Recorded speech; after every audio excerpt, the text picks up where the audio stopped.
ముఖ్యమంత్రి పోస్టుపై TPCC working president Jaggareddy ఆసక్తికర వ్యాఖ్యలు చేశారు. మరో 5 ఏళ్లు ప్రభుత్వం కోసం సీఎం రేవంత్ రెడ్డి పనిచేస్తున్నారని, వచ్చే 9 ఏళ్లలో సీఎం కావాలనే టార్గెట్తో తాను పనిచేస్తున్నానని చెప్పారు. బీఆర్ఎస్ ప్రభుత్వం ఫోన్ ట్యాపింగ్తోనే నడిచిందన్నారు. 9 రోజుల్లోనే 9,000 కోట్ల రైతు బంధు జమ చేసిన ఘనత తమ ప్రభుత్వానిదన్నారు జగ్గారెడ్డి.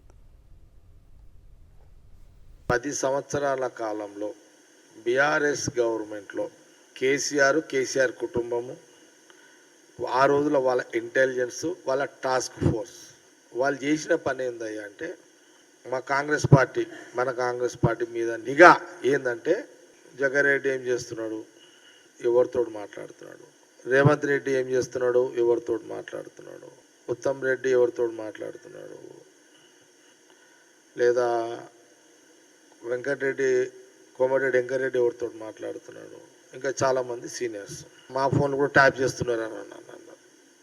పోలీసులు కూడా అన్నారు, కొంత పోలీస్ అధికారులు కూడా మా ఫోన్ కూడా ట్యాప్ అవుతున్నాయి అని చెప్పి. నిన్న మీ